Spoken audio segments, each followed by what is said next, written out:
Kamusta mahal na mga manonood, maligayang pagdating sa aking channel. Ngayon ay ibabahagi ko sa iyo ang isang magandang video tungkol kay Ken at Demet.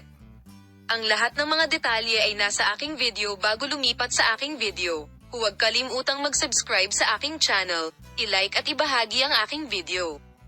Salamat ng maaga.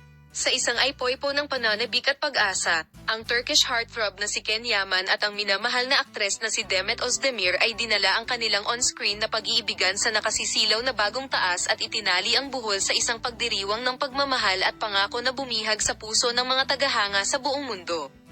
Oo tama, pinakasalan ko lang siya. Si Demet Özdemir ay hindi lang ang aking co-star o partner, siya ang aking asawa, aking soulmate at ang mahal ko sa buhay. Ang pahayag na ito ay nagpadala ng shockwave sa industriya ng entertainment, kung saan ang mga tagahanga at media ay namamangha sa hindi inaasahang pangyayari. Ang relasyon ni Ken at Demet ay matagal nang naging paksa ng espekulasyon at chismis na pinalakas ng kanilang hindi may kakaila na chemistry both on and off screen.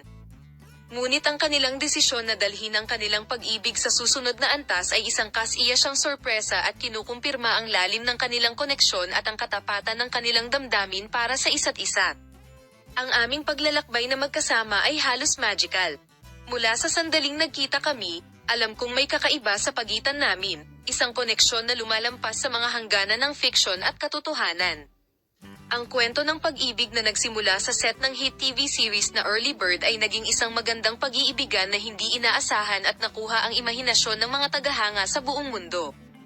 Sa kanilang magnetic chemistry at hindi may kakaila na alindog, sina Ken at Demet ay naging isang minamahal na mag-asawa sa on at off screen, na nagbibigay inspirasyon sa hindi mabilang na mga tagahanga na maniwala sa kapangyarihan ng pag-ibig at tadhana. Salamat sa lahat ng nanonood ng aming video palem, makita ka sa mga bagong video.